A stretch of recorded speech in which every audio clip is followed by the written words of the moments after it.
Hello once again, everyone.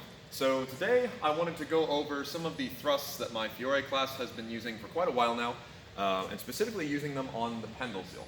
So some of you may have noticed this little device hanging in the background of some of my videos. What this is, it's a floating brass pedal. It can be used for a lot of things, but today we're going to be using this ring. Now the idea behind these exercises is that I am not showing accuracy. What this ring is meant to represent is a point in space that my action has to travel through in order to be successful.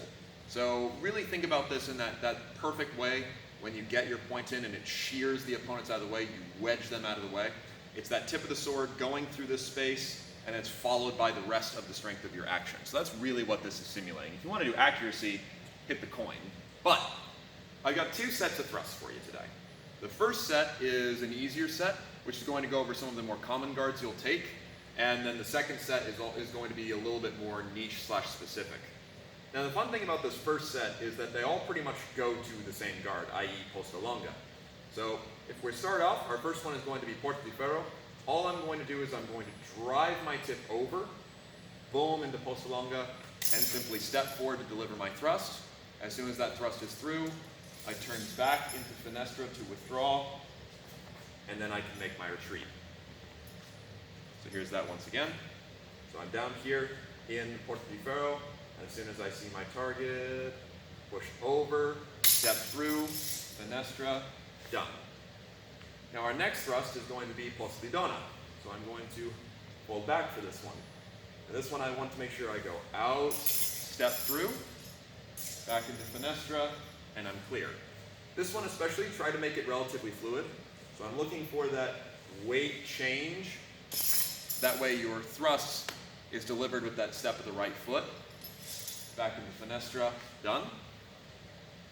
Next, we'll be moving into, I like to personally go to mezzo Puerto Ricaro following this, a little bit of change. This one's slightly different in that rather than me coming out into posta longa, I'm going to kind of step up into it. So all I'm going to do is I'm going to do a lat raise with both of my arms, and then as soon as those lift, I step forward so that all that force is delivered with my left pass.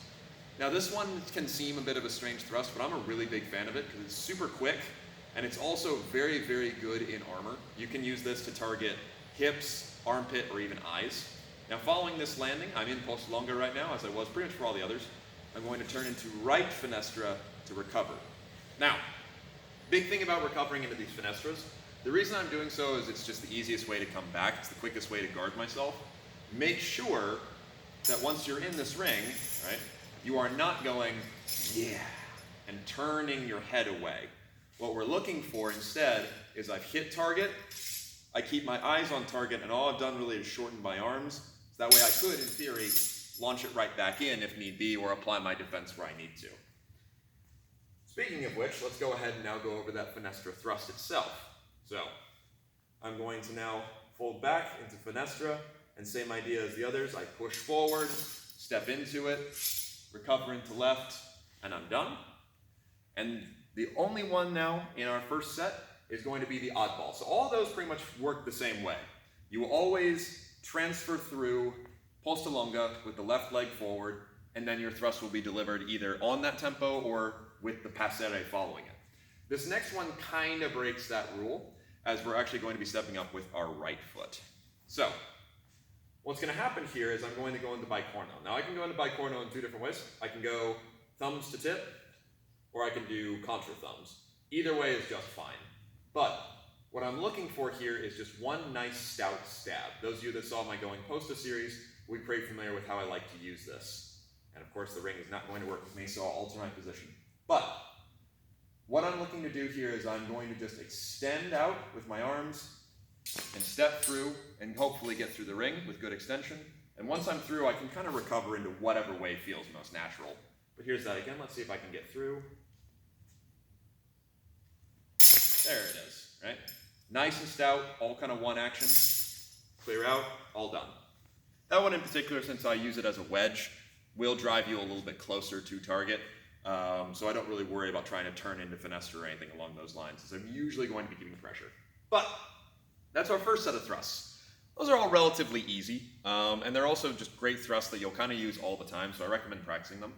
This second set of thrusts is going to be slightly more difficult, and also there's usually a bit more, like that bicorno one, there's a bit more reason behind them specifically that I'm kind of implying, as it were.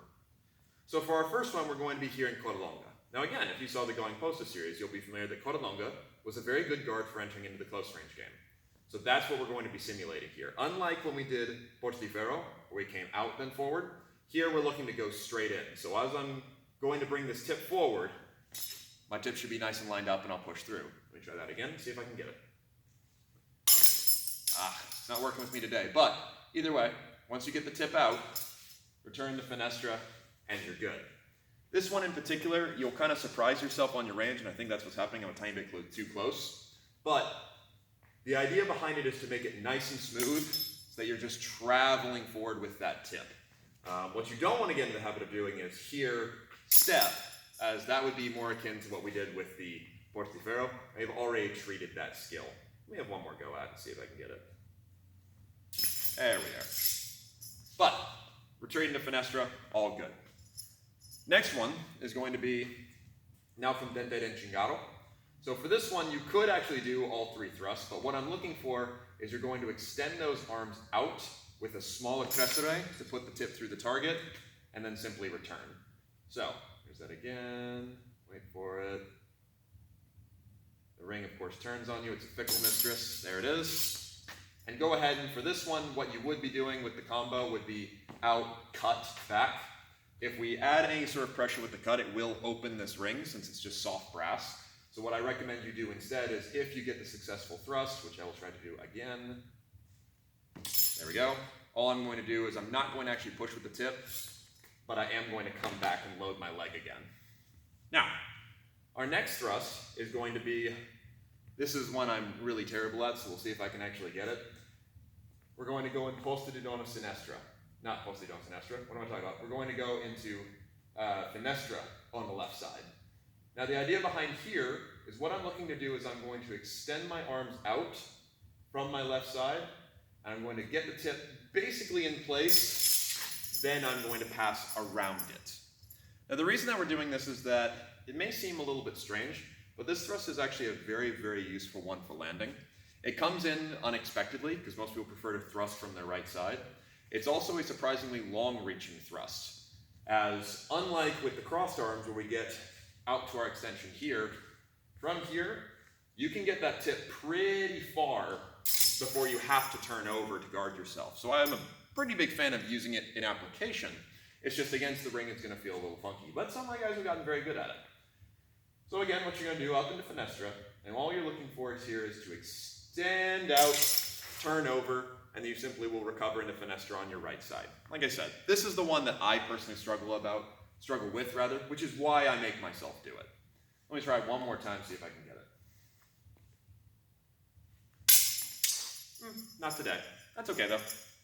Now, our next thrust is going to be from now Posta di Donna again, but this time we're going to change things up a little bit. So there is a sneaky thrust that you can launch from here, which is rather than me cutting or doing anything along those lines, I'm going to lift the tip over my head and move through Fenestra to then launch my thrust. Now what's nice about this is number one, while it does feel funky at first, it's actually a very, very accurate thrust. Because all you're doing is you're loaded up and you're pretty much looking at the target, bringing it over your head, you just push it forward and you're gonna go right where you wanna go. I'm not at the moment because I'm managing to muck up, but one more time for posterity's sake, everything else besides that should feel relatively familiar compared to the rest of the thrusts you do. Having a day today. But you recover into Fenestra, job's a good one. And those are going to be the series of thrusts that my guys have been doing. Like I said, it's practice, right? Doing these thrusts against an actual person is significantly easier. I'm pretty much always hitting this ring. It's aim small, miss small, but it does represent that sweet spot that you're trying to get when they are giving you contra in regards to either their sword or even if they're just holding a guard, you've still got to get through it.